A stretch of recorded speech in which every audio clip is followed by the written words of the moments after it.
Willkommen bei Off hoch 2 Dialog. Heute bin ich in Bochum zu Gast bei Manfred Holland. Manfred Holland war technischer Leiter bei Marketingfilm. Hallo Manfred.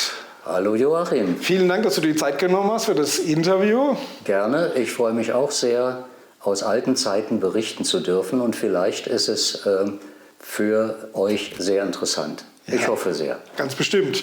Manfred, wie bist du denn zum Marketingfilm gekommen?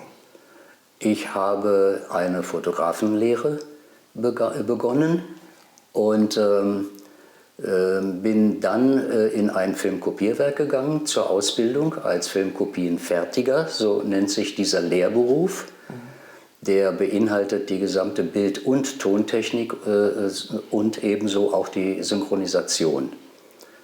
Der technische Bereich der Synchronisationsarbeit und war in der Mosaikfilm tätig in diesem Bereich, den ich gerade erwähnt habe, und bin im Anschluss dann in dem Super 8 Bereich, in dem Kopierbereich Super 8 Film und die Firma Marketingfilm, um darauf jetzt zu kommen, war Kunde und hat in der Mosaikfilm kopieren lassen, Super 8.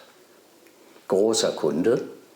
Und die Firma hat mich, da sie kein technisches Know-how hatten, die Dinge haben sich ja also sehr schnell entwickelt, brauchten also einen technischen Mitarbeiter und haben mich also abgeworben. Wann war das? Das war, ja doch, ich kann das genauer sagen, das war Ende 74. Das war dann quasi auch kurz bevor die Mosaikfilm auch Konkurs gemacht hat. Ja. Also das hat ja gerade so gepasst. Ne? Da war ein Zusammenhang, der wirklich super gepasst hat. Als du bei Marketingfilm angefangen hast, waren die ja schon ein paar Jahre im Geschäft und haben aber nicht nur Filmkopien von Spielfilmen, die im normalen Kino liefen, produziert, sondern die waren ja auch im Pornobereich tätig. Im Pornobereich beziehungsweise auch im nur Erotikbereich, da wurden also große Verkaufserfolge erzielt und das lief eine lange Zeit lang parallel mit dem Spielfilmbereich. Unter welchen Labels lief das bei Marketingfilmen?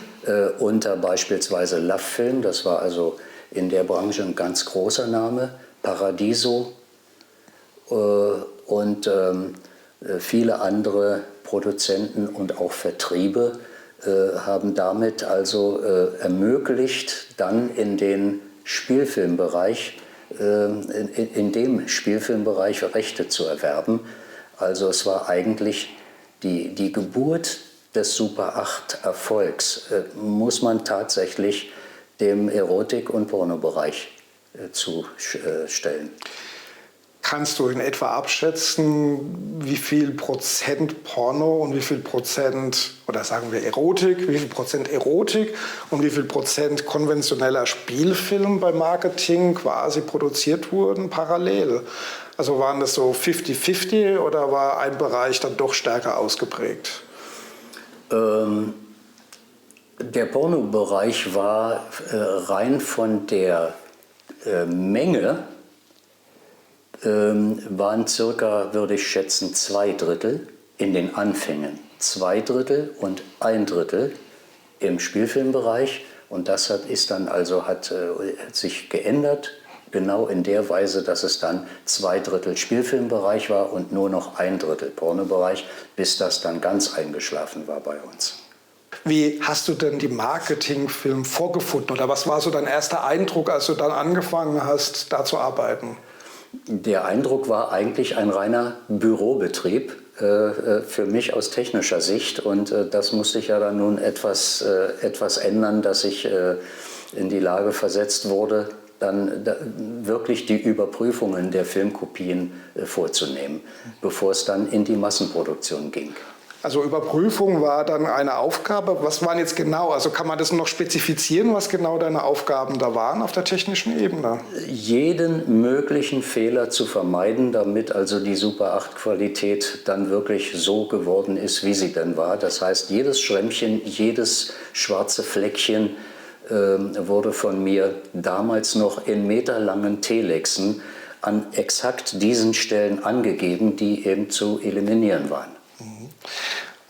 Wo ließ denn die Marketingfirma ihre Super 8-Kopien produzieren, nachdem die Mosaik ja dann auch weg war? Bei der Bavaria in München und bei der Firma Geier in Berlin. Das waren auch zwei große Kopierwerke. Und auf welches Material haben die damals kopiert? Meist auf Kodak. Viele Hersteller haben auch auf Agfa kopiert, Marketingfirmen eher nicht. Gab es da einen ganz konkreten Entscheidung oder war das einfach der Lauf der Dinge, was vielleicht Das war der Lauf der Dinge in Verbindung mit Preisverhandlungen, auch in Bezug ja auf Massenabnahme. Wir haben ja darauf Einfluss gehabt, was für ein Material verwendet werden sollte. Ja, jetzt ist es so, Marketingfirmen hat Lizenzen gekauft für einen Titel, haben beschlossen, den zu veröffentlichen. Wie war denn jetzt genau bei Marketingfirmen und speziell für dich dann auch der Ablauf? Also wenn jetzt quasi die Order kam, so, Titel X wird produziert für den Markt, kümmere dich jetzt mal darum, Manfred. Was hast du dann machen müssen? Was waren die Schritte? Dann habe ich also eine Filmkopie, eine 35 mm Filmkopie beschaffen müssen, was aber kein Problem war. War das quasi eine Kinokopie oder war das ein Negativ schon? Nein, eine Kinokopie. Ah, ja. Eine Kinokopie deshalb, damit unsere Cutterin dann jeweils den Einteiler und auch einen Dreiteiler dann im wahrsten Sinne des Wortes geschnitten hat. Hat sie das dann auf der 35er gemacht oder auf einer 16er? 35er. Und zwar an einem 6-Teller Schneidetisch, sodass sie da auch professionell arbeiten konnte. War auch erforderlich, um die Schnitte, die mussten ja nachvollzogen werden im Negativ dann, im Kopierwerk. Darauf komme ich aber dann noch im Detail, weil das war etwas trickreich. Ja, okay, also jetzt, genau, also ich interveniere nicht mehr. Erzähl mal, also du hast diese 35 mm Kopie gebracht, die wurde geschnitten. Es ist ja so, dass der 35 mm Film ist ja die Basis dessen oder möglicherweise auch 16 mm, aber im Spielfilmbereich nicht. Da ist also 35 mm. Und Bild und Lichtton sind ja in dem Bereich getrennt im Kopierwerk, bis es dann zusammen kopiert wird. Und die Projektoren hatten für den Ton, für die Abtastung des Tons eine Fotozelle, die aber nicht neben dem Bildfenster im Projektor sich befand, sondern 20, 21 Bilder weiter unten.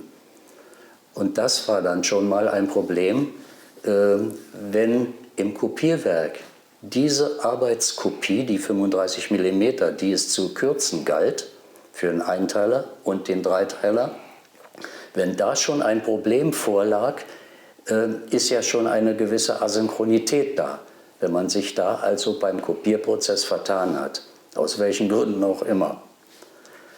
Wenn diese 35 mm Arbeitskopie in sich durch irgendeinen unglücklichen Umstand geklebt werden musste und es fehlte ein Bildfeld, dann war das insofern tödlich, weil später dann bei der Weiterverarbeitung der Ton asynchron war. Dem fehlte ja dieses Bild nicht. Klingt jetzt paradox, der hatte kein Bild, aber aufgrund dessen hat sich ja der Ton schon mal um ein Bild verschoben. Okay, jetzt bin ich aber, hat ihr dann zwischen den Bildfenstern den 35 mm Film geschnitten, weil sie musste ihn ja auseinanderschneiden, oder? Sie hat richtig geschnitten, ja. Ja, aber dann hat sie zwischen den, also quasi auf der Kante geschnitten, oder weil so normalerweise beim Filmschnitt verlierst du ja Bildmaterial. Nee, sie hat einen Bildstrich tatsächlich okay. geschnitten. Ja. Exakt am Bildschnitt. Ja. Ohne ein halbes Bild zu verlieren oder sowas. Okay. Gut. So, und dann hast du quasi diese Kopie gehabt, die sie geschnitten hat. Die ging dann an das Kopierwerk. Die haben dann davon vermutlich ein Negativ produziert. Auf welchem Format? Auf 35 mm. Und zwar nennt sich dieses Material, um mehrere Kopiergänge zu vermeiden. Denn wenn man ein Negativ hat, bekommt man ja, wenn man es kopiert, ein Positiv. Das wollten wir aber gar nicht haben. Sonst hätte man ja von diesem Positiv wieder ein Negativ machen müssen in dieser gekürzten Form. Also gab es dieses, auch wieder Thema Kodak, dieses CRI, Color Reversal Intermediate. So nannte sich das und ist ein direkt, so wie man es aus dem Umkehr-Positivbereich ja auch kennt, stellt man ein direkt Negativ her, was die Sache also deutlich vereinfacht. Das alles muss aber bildfeldgenau passieren, wie schon erwähnt, damit der Ton definitiv, es darf kein Feld verloren gehen, in keinem Meter des Gesamten, damit der Ton nicht asynchron wird.